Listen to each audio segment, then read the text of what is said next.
قاسم صاحب اگر میں آپ سے گفتگو کا آغاز کروں تو میں اگر آپ سے پوچھوں کہ آپ کے نزدیک پاکستان میں جو نوجوان نسل ہے چاہے اس میں لڑکے اور لڑکیاں دونوں شامل ہیں ان کے مسائل کی درجہ بندی اگر آپ کو کرنی ہو تو آپ کس طرح سے دیکھتے ہیں اس کو؟ میں سر درجہ بندی تو نہیں لیکن میں کئی مسئلے بتا دیتا ہوں تاکہ درجہ بندی ممکن ہے مجھے سننے والا ایک ینگسٹر کے لیے کوئی ٹاپ پریورٹی پہ کچھ ہو دوسرے کے لیے کچھ اور ہو.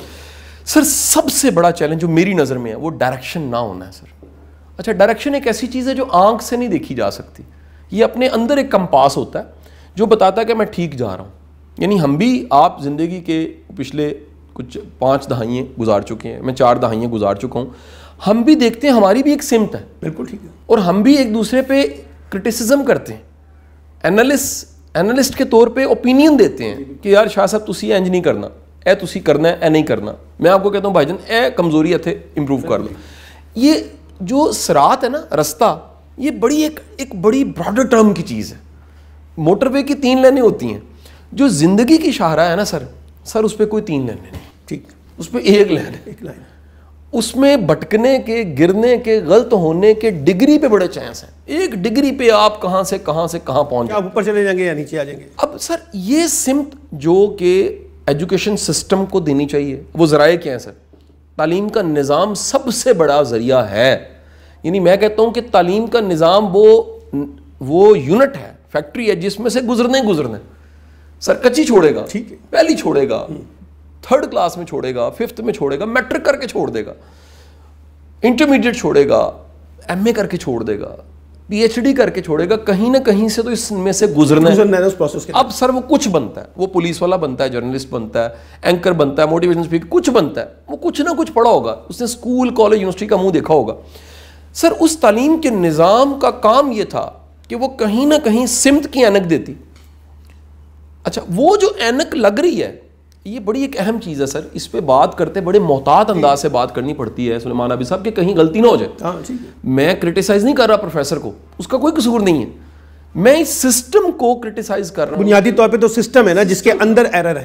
سسٹم میں ایرر یہ ہے کہ وہ جو اینک لگاتا ہے وہ اینک یا تو ایک ہی سمت دکھا رہی ہوتی ہے اور اس کے علاوہ باقی جہتیں پتہ ہی نہیں لگتی. ڈائیورسٹی ہے ہی نہیں, اس میں ڈائیورسٹی نہیں ہے.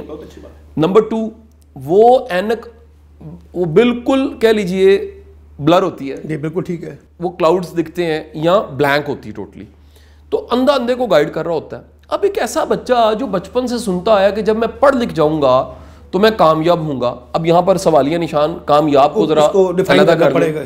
کامیاب وہ ہے, دنیاوی بات کر رہا ہوں, جو خود کفیل ہے, سیلف ڈیپینڈنٹ ہے. پہلی بات, اسٹیپ نمبر 1. اور پیک میں ایک دم جمپ کر کے پیک پہ جانے لگوں, پہلے اسٹیپ سے لاسٹ اسٹیپ پہ.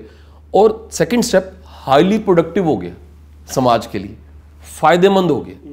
اس کا کام, اس کا بولنا, اس کا کچھ بھی جو پروڈیوس کر رہا ہے, لکھ بول کے کام کر کے وہ پروڈکٹیوٹی سوسائٹی کو ملنے لگ پڑی ہے. یہ ہے یعنی اس نے اپنے آپ کو سنبھالا اور پھر سماج کو سنبھالنے کے قابل ہو گیا, جسے آپ کے مضامین جو آپ کا بیک گراؤنڈ ہے اس میں ایکٹیو سٹیزن کہتے ہیں. یعنی اگر تعلیم تہذیب کے عمل سے گزارتے ہوئے ایک ذمہ دار شہری نہیں بنا سکی تو پھر وہ تعلیم نہیں ہے. لیکن شاہ صاحب یہ جو ابھی آپ نے ایک بات کی کہ جو ڈائریکشن کا جو مسئلہ ہے, اب دیکھیے 3 پہلو ہیں. ایک ڈائریکشن ہم کہتے ہیں کہ پیرنٹس کی طرف سے آتی ہے بچے کو, ایک استاد کی طرف سے آتی ہے, ایک سوسائٹی کے جو رہنما ہوتے ہیں ان کی طرف سے آتی ہے, پھر آپ کے کچھ مینٹرز ہوتے ہیں میڈیا کی مدد سے.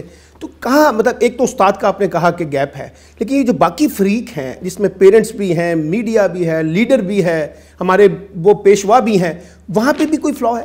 سر دیکھیں دنیا میں نا سب سے زیادہ خوفناک بیڑی زنجیر وہ ہے جو آنکھ سے نہیں دکھتی. ہاں ٹھیک ہے, بالکل ٹھیک ہے. دنیا میں سب سے زیادہ جو ہے نا سٹینڈرڈ, دیکھیں نا آپ نے ابھی ہائٹ ماپنی ہے, آپ کہیں گے شاہ جی فٹا منگوا لیں, انچی ٹیپ منگوا لیں, یا دیوار پہ ڈاکٹروں کے نا بچوں کے کلینک پہ وہ لگے ہوتے ہیں نشان, پہلے بچہ کھڑا ہوتا ہے کہ تیرا قد 4 فٹ اتنا ہی, وہ سٹینڈرڈ بنا ہوا ہے. اس سے زیادہ خوفناک وہ سٹینڈرڈز ہیں جو آنکھوں سے نہیں دکھتے لیکن ہیں, مثلا نمبروں کا سٹینڈرڈ جو اب آج کل سب سے بڑا بخار بن گیا ہے. ماں باپ ڈیمانڈ کر رہے ہیں, بچے بخار میں مبتلا ہو گئے سر, آپ پوری سوسائٹی لگا رہے ہیں, بینر لگا رہے ہیں, آپ ان کو گاڑیاں دے رہے ہیں, آپ ظلم کر رہے ہیں, آپ کو پتہ ہی نہیں ہے کہ آپ ان کو اتنا بڑا ستم کر رہے ہیں. اور یہ رٹا, سر اس کی ڈیفینیشن میں نے بڑی ایک سائنٹیفک سی بنا لی. جی پلیز. رٹا کا مطلب ہے سر اگر یہ گھر ہے, یہ پراپرٹی ہے جس کا یہ جگہ ہارٹ ہے, یا میں بیٹھتا ہوں, آپ بیٹھے ہیں سر, میرے دوست بیٹھتے ہیں, یہ ہارٹ ہے, لیڈر کی جگہ. ٹھیک ہے.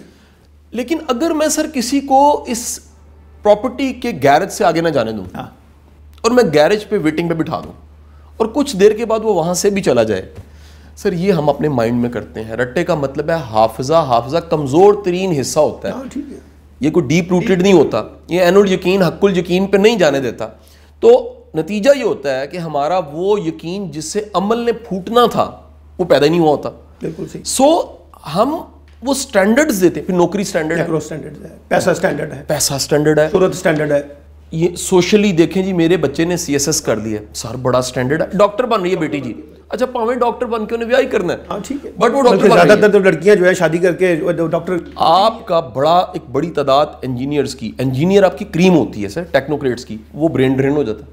بلکہ انجینئر ڈاکٹر تو CSS PCS میں جا کے ادھر بھی باہر بڑی دنیا جاتی ہے. سر امریکہ نے ٹیسٹ ایسے رکھے ہیں, آپ کا ڈاکٹر جو ہے وہ یہاں 47,700 روپیہ چونا منڈی میں اور چیچا وطنی میں لینے سے اچھا ہے وہ امریکہ چل جاتا ہے. اچھا شاہ جی, یہ جو ایکٹیو سٹیزنز اور رسپانسبل سٹیزن کا ورڈ آپ نے استعمال کیا ہے, بڑا امپورٹنٹ ہے پاکستانی سوسائٹی میں.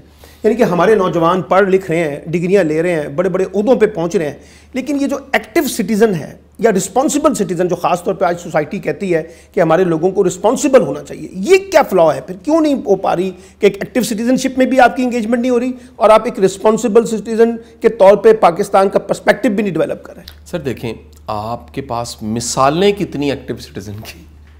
مطلب فرسٹ آف آل نا ہمیں ڈیفائن کرنا پڑے گا سلیمان عابد صاحب کہ اس سماج میں ہیرو کی ڈیفینیشن کیا ہے. ٹھیک ہے, آپ مانے نہ مانے, اچھا پلانڈ ایفرٹ سے جو ہیرو ہے نا سر, وہ تو ہے ڈراموں کے ذریعے, اور وہ ڈرامے ہیں سنہری دن, الفا بریوو چارلی, اور یہ جو تازہ ہے اہل وفا. مطلب یہ سارے ادارے کون, میں کرٹیسائز نہیں کر رہا, لیکن آپ دیکھیں وہ پراپر ایک انویسٹمنٹ کے ساتھ برانڈنگ کرنی چاہیے.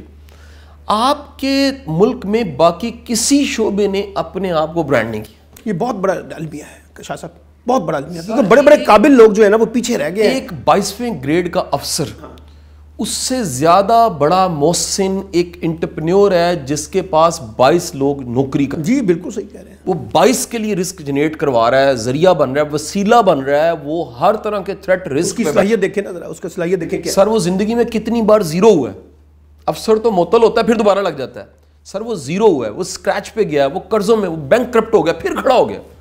اس کے نروز کیا ہوں گے, اس کی جرت کیا ہوگی, اس نے محکموں سے بھی لڑنا ہے, اس نے اداروں سے لڑنا ہے. اس کے بعد میں 22 کی بات کر رہا تھا, 22 کی نوکری ہے. سر ایسے انٹرپرینور ہیں جن کے پاس 22,000 32,000 40,000 ہیومن ریسورس ہے.